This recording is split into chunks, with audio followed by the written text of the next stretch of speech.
The state of Florida, and Polk County especially, has strong military ties in the present and the past. According to a Veterans Day Census survey, more than 1.5 million veterans reside in the Sunshine State, each proud of their service and willing to tell you about it.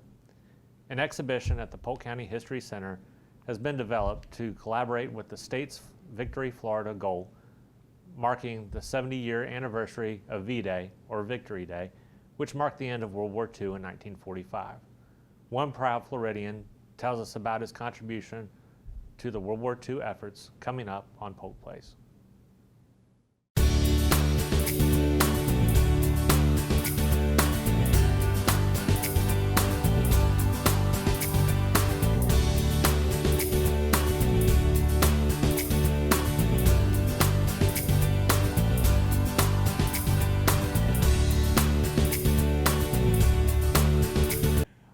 Welcome to Polk Place. I'm your host, Jeremy Morady, and with me today is local veteran, World War II veteran, I should say, Dave Groves, and he's also a retired United Methodist preacher. And thank you so much for coming. I sure do appreciate having you. You're welcome. Well, you have quite the history about you, and you know, we have so much history here. And looking at the exhibit that's coming. And you're a big part of it too, and you know, some of your items that have been donated to the History Center for this World War II exhibit. Tell us a little bit about, you know, your connection to the war and the war effort, and how it kind of ties in. Yeah. The miracle story would be the Bartow boy who graduated from Summerlin in 1943, and I graduated the same year from Robert E. Lee in Jacksonville, Florida.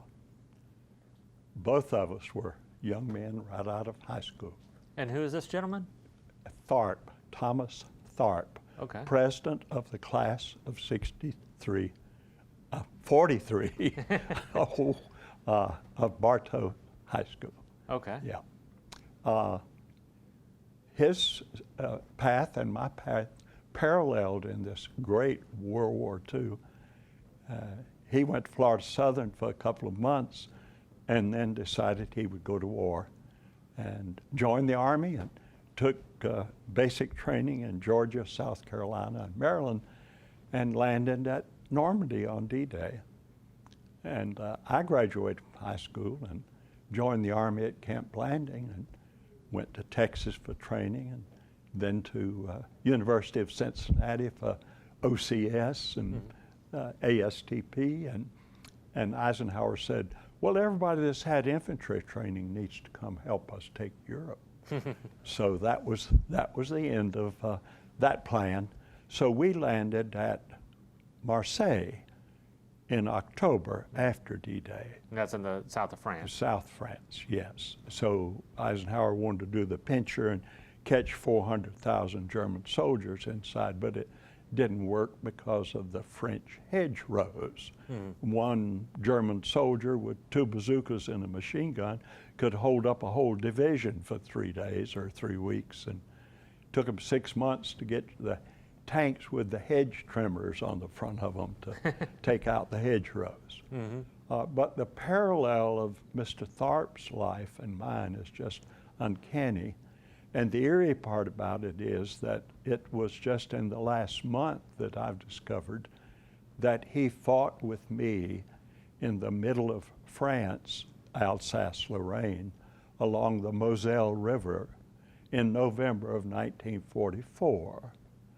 He was the 79th, yes?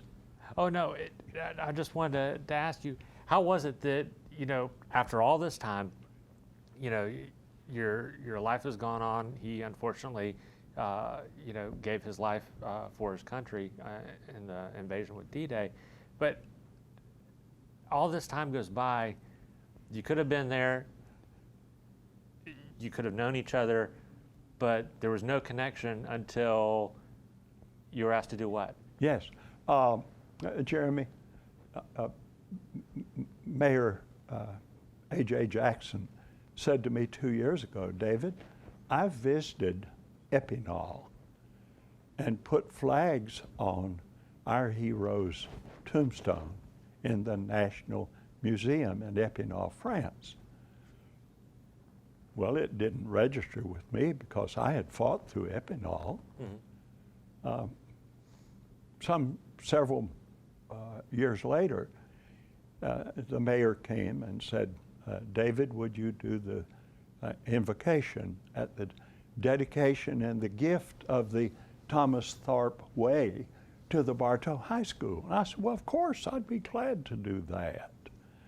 And then I started doing my research, and I was armored infantry, 19th Armored in the 14th Division, and he was the 79th Infantry Division, and we called them to come support us in the battle around Epinal. Now, I was in reserve, so I was not there for 4 days at the start of the battle, but then the reserve was called up. So from the 19th of November to the 29th of November, when Mr. Tharpe was killed in battle, I fought with him and did not know that until here these 70 years later when I'm doing my research. That's incredible. Just incredible.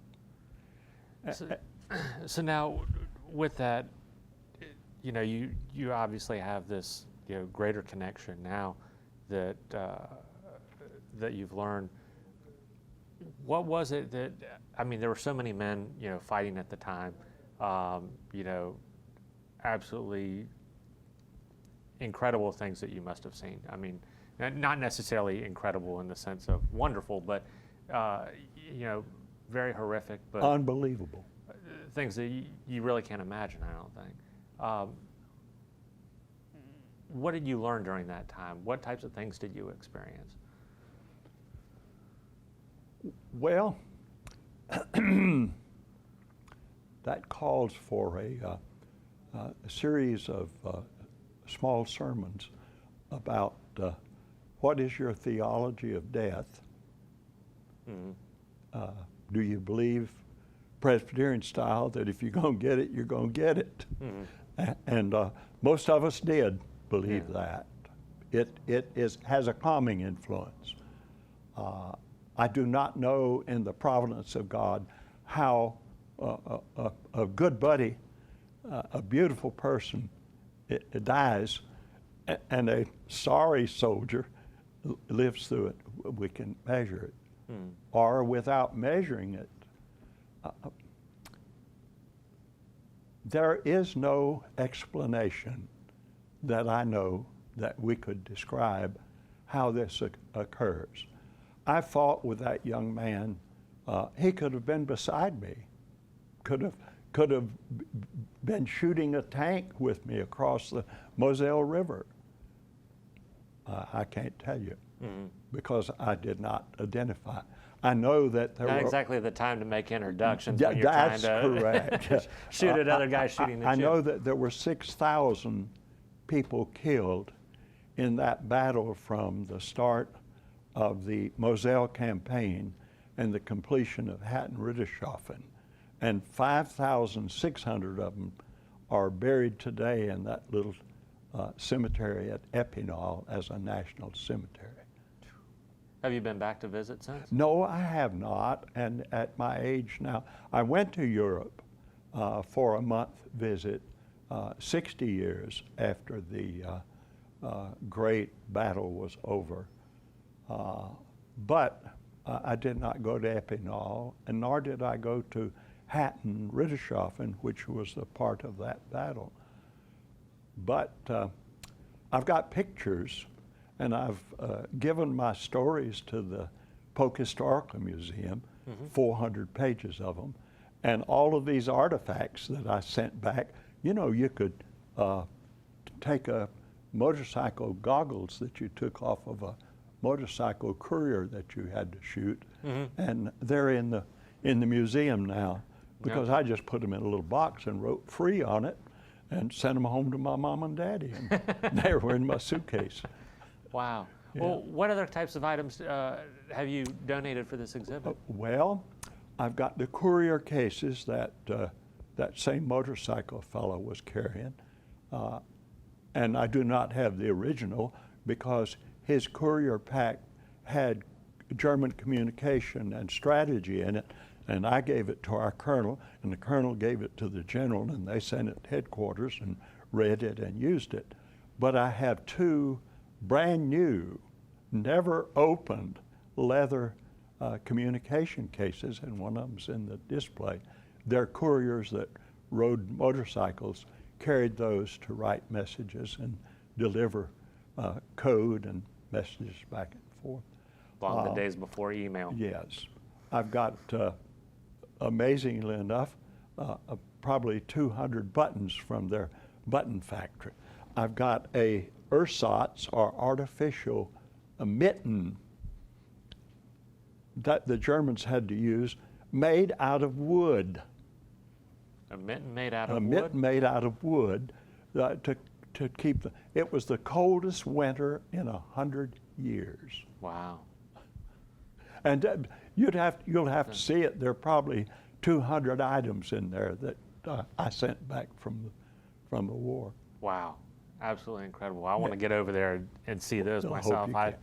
you I haven't seen all of the items yet that they have, but I know they've amassed quite a collection that is very impressive. And perhaps the most tender of all of it is my best buddy was wounded severely in that same battle as Private Thorpe was. And he lived through 8 major surgeries at Walter Reed, but committed suicide with his post-traumatic stress syndrome. Mm-hmm. And his parents gave me his Ike jacket, so his Ike jacket hangs there. His name was William Charles Woodling. That's wonderful. Yeah, yeah. And it's exactly like mine, except he didn't go to Berlin and stay in Berlin that fall of 45, 46. So you were there for the fall as well? Yeah. No. The fall occurred, and the most unusual thing about Potsdam agreed that the Russians could bear arms, sidearms, Uzis. Mm-hmm. But the British and the American troops on the streets of Berlin could not be armed. And that's why I went. They needed 700 combat infantry people who were skilled in battle to protect the American troops in their barracks. And we are armed inside. Once we were inside the gate, we picked up our weapons and we wore them, our sidearms and our carbines. Wow. But out on the street. I had 31 buddies killed in Berlin by Russians. And I read the Atlanta one to my buddy from Atlanta because I visited his mom and daddy. The War Department regrets to inform you that your son died in duty. And he didn't. He was shot in front of the Titania Palace by a drunk Russian with a Uzi who got 9 soldiers. Jeez. With one burp. That's such a shame. But I got when you see my trophy case, I've got a Berlin occupation ribbon. And didn't know for 60 years that anybody got one of those. Well, I'll keep a lookout for it in the exhibit. Yes. So, yeah. well, thank you so much, Oh, Dave, my for joy. joining us. Thank you. Sure do appreciate it. Yeah. The Florida Department of State is drawing attention to the 70-year anniversary of the end of World War II during 2015 with the campaign Victory Florida. Victory Florida honors and celebrates the heroes and heroines of World War II while educating Floridians about the important role our state played in the battlefield and on the home front. The Polk County History Center has developed an exhibition to collaborate with the state's Victory Florida goal to explore the state and incredible sites to tell the story of ordinary Floridians doing extraordinary things for their country. Located at 100 East Main Street in Bartow, the History Center is open Tuesday through Saturday, 9 a.m. to 5 p.m. For more information, you can look them up on the web at polkhistorycenter.org or give them a call at 863-534-4386.